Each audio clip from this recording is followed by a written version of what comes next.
आइए प्रार्थना करें।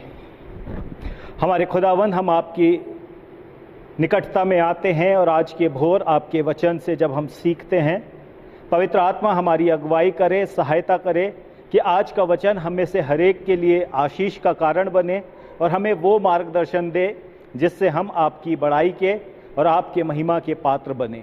हमारे उद्धारकर्ता कृष्ण मसीह यीशु के नाम में मांगते हैं, आमीन। शब्द। प्रियो, शब्द में बहुत ताकत होती है। शब्द वो होता है जिसके द्वारा व्यक्ति अपने जीवन को उन विचारों में संलग्न करता है जिसके द्वारा वो अपने जीवन का निर्माता बन सकता है। और इसलिए शब्द मनुष्य के विचार के लिए, उसके रहन सहन में, उसके व्यवहारिक जीवन के लिए बहुत महत्वपूर्ण स्थान रखता है, क्योंकि मनुष्य जो बोलता है उसके अनुसार उसका विवेक, उसका विचार कार्य भी करता है, और जो उसका विवेक और विचार कार्य करता है उसके अनुसार वो अपने जीवन को तैयार भी करता है, और उसी के अनुसार वो अपने जीवन को और जीवन के हर एक पहलुओं को व्यतीत करता है या उसके अनुसार व्यवहार में उसे अपनाता है। और इसलिए बहुत सारे जो मोटिवेशनल स्पीकर्स हैं वो इस बात को बोलते हैं कि मनुष्य के हृदय में निरंतर सकारात्मक सोच का होना आवश्यक है, और इसीलिए सकारात्मक बातें, अच्छी बातें मनुष्य के व्यक्तित्व को अच्छा बनाती हैं, सकारात्मक बनाती हैं। और उसी के विपरीत यदि मनुष्य नकारात्मक दृष्टिकोण रखता है तो उसके विवेक में, उसके हृदय में नकारात्मक बातें घर कर जाती हैं। और इसलिए प्रियो, आज हम जिस विषय पे मनन करने जा रहे हैं, आज का हमारा ठहराया गया विषय है we are judged by our words which revealed what is in our hearts. हमें हमारे शब्दों के द्वारा जांचा जाता है, क्योंकि शब्द ही हमारे हृदय के भाव को प्रकट करते हैं। जब बात शब्द की आती है तो हम इस बात को जानते हैं कि परमेश्वर ने बाइबल को शब्द के रूप में हमें दिया। वही शब्द प्रभु यीशु मसीह के रूप में, व्यवहारिक रूप में देह धारण किया। वही शब्द जो आपके और मेरे जीवन के मार्गदर्शन के लिए सौंपा गया। लेकिन हम जिन शब्द की बात कर रहे हैं वो जो हम अपने भीतर के भावों को व्यक्त करते हुए लोगों के बीच में व्यक्त करते हैं। हम इस बात को जानते हैं कि परमेश्वर ने हमें बहुत अनमोल बनाया है, आशीषित बनाया है, और हमारा जीवन परमेश्वर की बड़ाई के लिए है। परमेश्वर ने अपने महिमा के लिए हमें सृजा है। लेकिन बहुत बार हम विश्वासी लोग अपने शब्दों के कारण परमेश्वर की उस महिमा को धूमिल करते हैं। इसीलिए बाइबल इस बात को बताती है, ये जो जीभ है उसकी सबसे अधिक चौकसी करना है।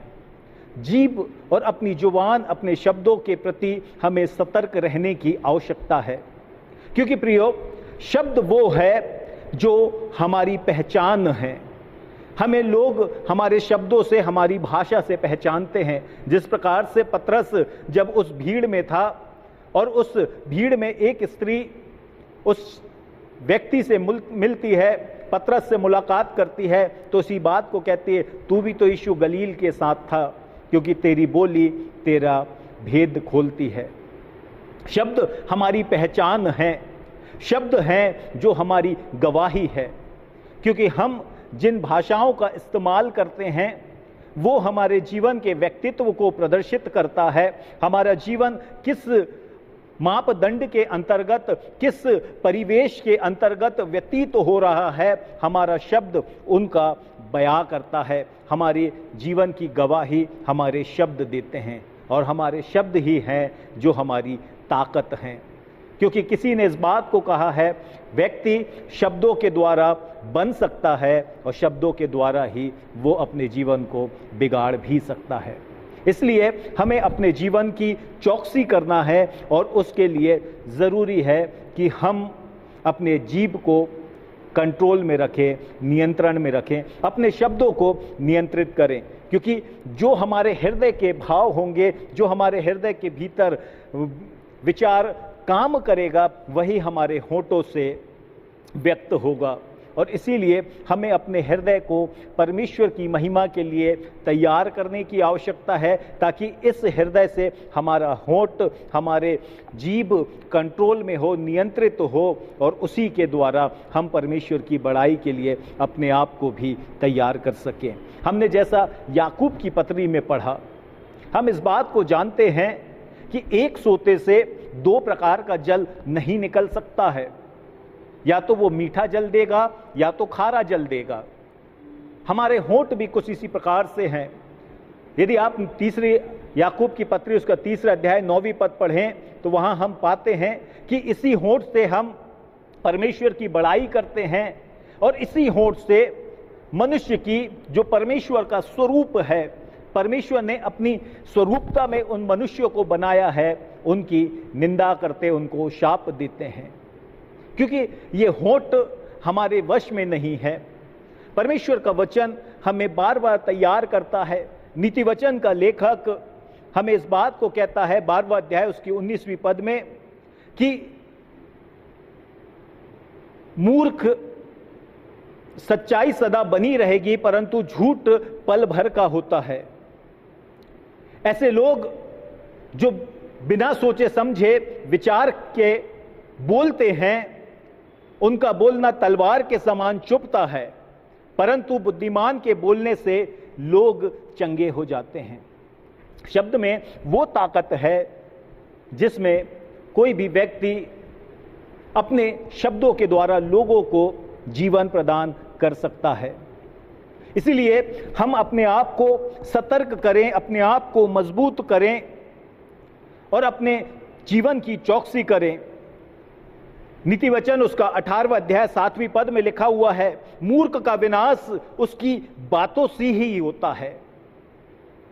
18 अध्याय उसकी 21वीं पद, जीभ के वश में मृत्यु और जीवन दोनों होते हैं, और जो उसे काम में लाना जानता है वह फल भोगेगा।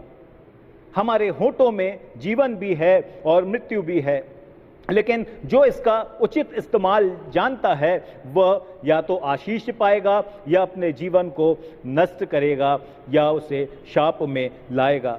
इसलिए हम बड़े गंभीरता के साथ आज की भोर विचार करें और आज की भोर मनन करें कि हम किस प्रकार से अपने जीवन को, अपने शब्दों को नियंत्रित कर सकते हैं।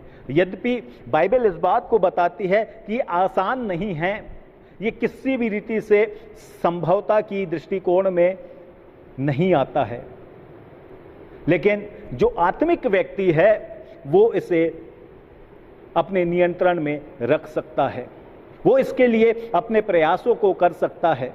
यदि मनुष्य सांसारिक विवेक से या सांसारिक बौद्धिक क्षमता के द्वारा विचार करेगा तो वो कभी भी अपने इस जीभ को वश में नहीं कर सकता है, क्योंकि बाइबल इस बात को बताती है, जो हमने पढ़ा है, घोड़ों को लगाम से रोका जा सकता है, किसी भी प्रकार के जानवरों को, किसी भी प्रकार के संसार के पशुओं को मनुष्य कंट्रोल कर सकता है, लेकिन एक छोटी सी जीभ को मनुष्य कंट्रोल करना में असमर्थ होता है।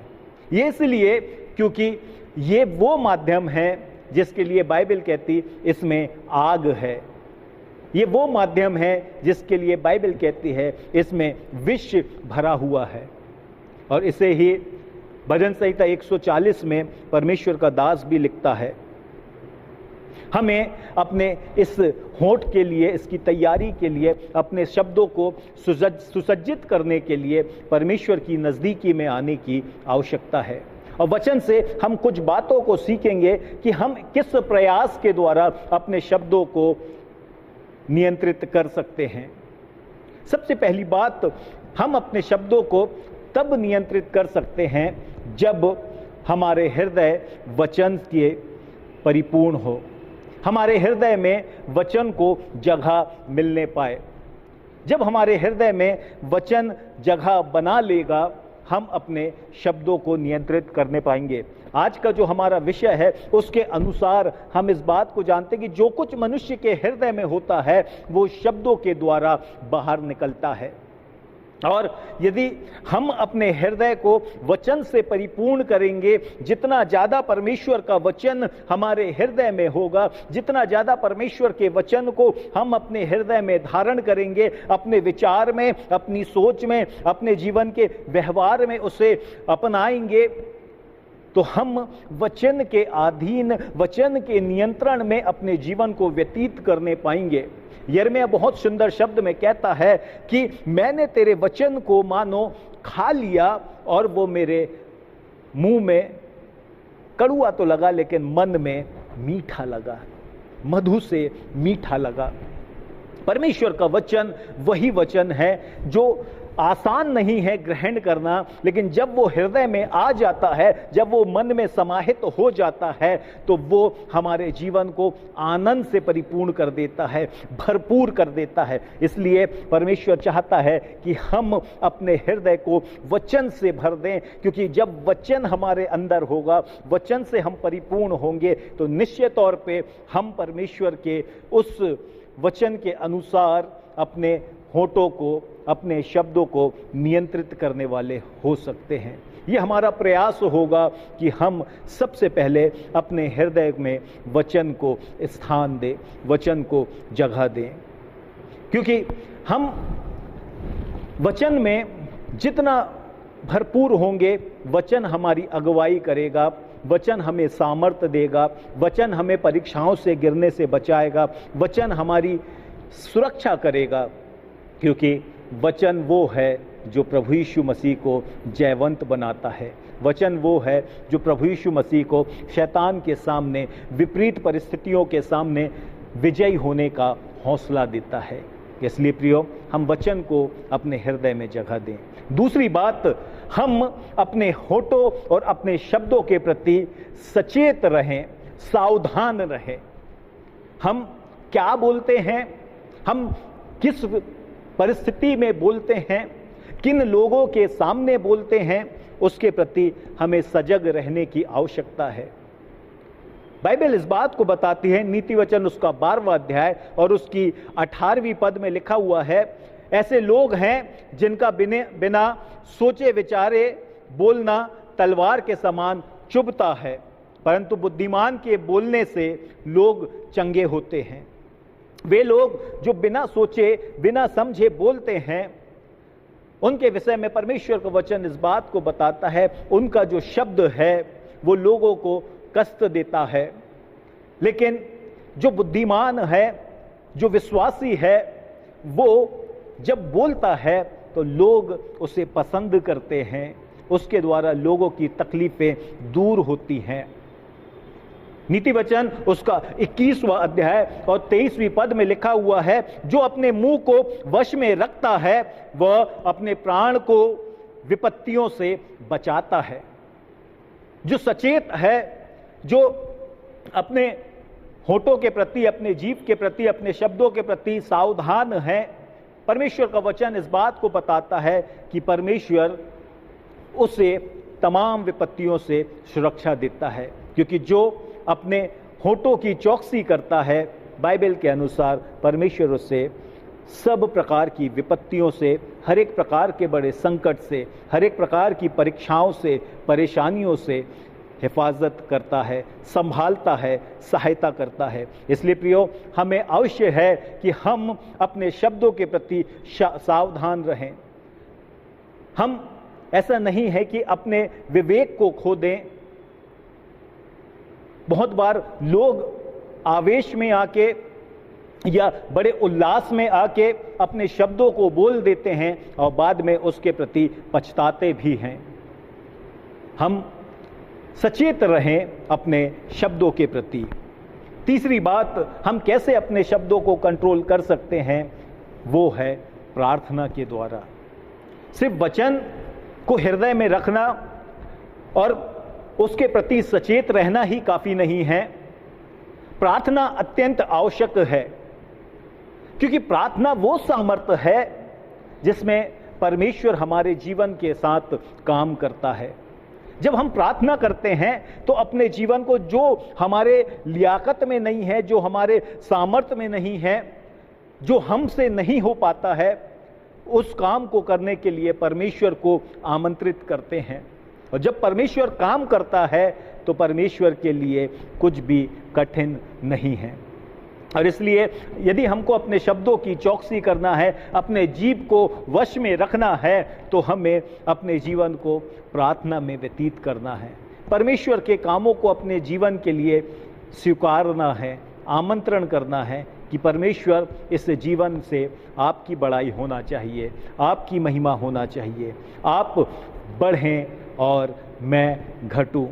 नीति वचन उसका 10वां अध्याय और 21वीं पद में लिखा हुआ है, धर्मी के वचनों से बहुतों का पालन पोषण होता है, परंतु मूल लोग निर्बुद्धि होने के कारण मर जाते हैं। जब हम धार्मिकता में अपने वचनों को इस्तेमाल करेंगे, बहुत लोगों के लिए आशीष का कारण बनेंगे। लेकिन जब हम विवेकहीनता के द्वारा अपने साहस में, अपनी लियाकत में भरोसा रखते हुए काम करेंगे, बाइबल कहती वो निर्बुद्धि है और निर्बुद्धि के मूर्खता के कारण वो मर जाता है, उसका नाश होता है। इसलिए प्रियो, हम अपनी लियाकतों को नहीं लेकिन परमेश्वर की सामर्थ को स्थान दें, प्रार्थना में रहें। पवित्र आत्मा हमारा सहायक है, जो परमेश्वर ने प्रभु यीशु मसीह में हमारे लिए नियुक्त किया है। वो हमारी सहायता करेगा, वो हमें सामर्थ्य देगा, वो हमें तैयार करेगा कि हम उचित परिस्थिति में उचित शब्दों का, उचित वाक्यांशों का, उचित लोगों के बीच में इस्तेमाल कर सकें। तीसरी बात, हमें अपने शब्दों में दूसरों की निंदा से बचना चाहिए। बहुत बार हम सोचते हैं, जो हमारे विवेक के अंदर, हमारे हृदय में भावना पनपती है, जिसमें हम दूसरों को तुच्छ समझते हैं। यदि कोई मोटा है, यदि कोई भद्दा है, यदि किसी प्रकार का से कमजोर है, बुद्धिहीन है, या कोई गलती करता है, हम हमारे हृदय की उस भावना के अनुसार जो उनको उकसाती है, लोगों की निंदा करने के प्रति, लोगों का मजाक और ठट्टा उड़ाने के प्रति हमें सजग रहना है। क्योंकि बाइबल इस बात को बताती है कि जिस मुंह से हम परमेश्वर की बड़ाई करते हैं, उस मुंह से हम मनुष्यों को शाप या निंदा नहीं कर सकते हैं, क्योंकि वो भी परमेश्वर की सृष्टि है, परमेश्वर ने उसे बनाया है। और याद रखें, इंसान परमेश्वर के स्वरूप में और समानता में रचा गया है। और इसीलिए परमेश्वर का दास दाऊद इस बात को कहता है, वह आशीषित है जो ठट्टा करने वालों की मंडली में नहीं बैठता है, क्योंकि जहां उपहास है वहां पे परमेश्वर का वास नहीं होता है। इसलिए निंदा से बचना है, क्योंकि हमें अपने हृदय के विचारों को शुद्ध करना है। हमारे शब्द हमारी पहचान है, हमारे शब्द से हमें लोग परखते हैं, जांचते हैं। जब हम निंदा करते हैं तो यह स्वाभाविक है कि हमारे अंदर कमजोरी है, क्योंकि किसी ने इस बात को कहा है, जो दूसरों के अंदर कमियां ढूंढता है वो अपनी कमियों को छिपाना चाहता है। इसलिए प्रियो, हम अपने आप को प्रखर करें और दूसरों के प्रोत्साहन का कारण बने, दूसरों के आनंद का और खुशी का कारण बने। पहला पत्रस उसका 2वां अध्याय और उसकी पहली पद में लिखा हुआ है, हर प्रकार की निंदा तुमसे दूर रहे। हर एक प्रकार की निंदा तुमसे दूर रहे। हमको परमेश्वर ने नहीं चाहा है कि हम दूसरों की निंदा करने वाले हों, दूसरों की बुराइयां करने वाले हों। दूसरों के प्रति हमारा जो दृष्टिकोण है वो नकारात्मक हो। पहला पत्रस उसका 2वां अध्याय 15 पद में लिखा हुआ है, क्योंकि परमेश्वर की इच्छा यह है कि तुम भले काम करने में निर्बुद्धि लोगों की अज्ञानता की बातों को बंद कर दो। जो निर्बुद्धि लोग अज्ञानता की बातें करते हैं, जो दूसरों का उपहास उड़ाते हैं, जो दूसरों को तुच्छ जानते हैं, ये सब बातें बुद्धिमान व्यक्ति के हृदय से, उसके जीवन से दूर होनी चाहिए। इसलिए हमें अपने जीवन में इन बातों से परहेज करना है, दूसरों की निंदा से निरंतर हमें बचना है। और पांचवी और अंतिम बात, कड़ुआहट, बैर, ईर्ष्या को दूर करें। जो सांसारिक बातें हैं जो हमें पाप में डालती हैं, वे बातें जो हमें अपराध में और हमें परमेश्वर की निकटता में लाने से अवरोध उत्पन्न करती हैं, उन तमाम बातों को हमें हमारे हृदय और हमारे जीवन से दूर करना है। हमें इन बातों से परहेज करना है, इनसे दूर भागना है, इनसे पृथक रहने का प्रयास करना है। इसलिए इफिसियोस का 5वां अध्याय और उसकी 31वीं पद में लिखा हुआ है, सब प्रकार की कड़वाहट, प्रकोप, क्रोध, कलह, निंदा और सब प्रकार का बैर भाव समेत तुमसे दूर हो। भजन संहिता उसका 34वां अध्याय और उसकी 13वीं पद में लिखा हुआ है, अपनी जीभ को बुराई से रोक रख और अपने मुंह की चौकसी कर कि उससे छल की बात ना निकले। हमारा हृदय, हमारे होंठ, हमारे शब्दों से परमेश्वर चाहता है कि वो सब बातें जिससे दूसरे को हानि होती है, जिससे आपके हृदय में क्रोध उत्पन्न होता है, जिससे आपके हृदय में दूसरों के प्रति बैर भाव उत्पन्न होता है, छल की बातें होती हैं, झगड़े की बातें होती हैं, ये सब बातें हमसे दूर रहने पाए। क्योंकि परमेश्वर वो परमेश्वर है जो हमें मेल की आत्मा देता है, जो मेल कराने वाला परमेश्वर है। प्रभु यीशु मसीह ने परमेश्वर के उस प्रावधान के अनुसार हमारा उसी परमेश्वर के पिता के साथ मेल कराया है, और हमें भी वो दायित्व दिया है कि हम संसार में मेल मिलाप की सेवा करें, ना कि हम लोगों के बीच में अलगाव का कारण बने। इसलिए प्रियो, हमें अपने शब्दों के साथ सतर्क होने की आवश्यकता है, क्योंकि शब्द हमारी पहचान है और लोग इन्हीं शब्दों से हमें जांचते हैं, इन्हीं शब्दों से हमें परखते हैं। और इसलिए परमेश्वर का वचन जब हम यिर्मयाह में पढ़ते हैं तो लिखा, लोग तरह तरह की भविष्यवाणियाँ करते हैं, बातें बोलते हैं और इस बात को कहते हैं कि परमेश्वर ये कहता है, यहोवा यूँ कहता है।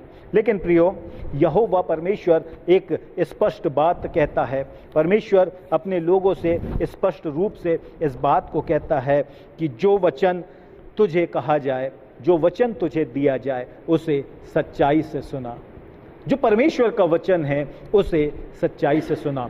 परमेश्वर के वचन के साथ किसी प्रकार का खिलवाड़ ना हो, और वही वचन यदि हृदय में है और उसी वचन से हम सतर्कता से अपने जीवन को व्यतीत करते हैं, अपनी प्रार्थना में परमेश्वर की सामर्थ को मांगते हैं और दूसरों की निंदा से परहेज करते हैं, और जब हम क्रोध, ईर्ष्या, द्वेष, छल की बातें अपने जीवन से दूर रखते हैं, तो निश्चय है कि हम उस प्रयास में आगे बढ़ेंगे जिससे हम अपनी जीभ को नियंत्रित करने पाएँ और उसके प्रति अपने हर एक कदम में सावधान हों।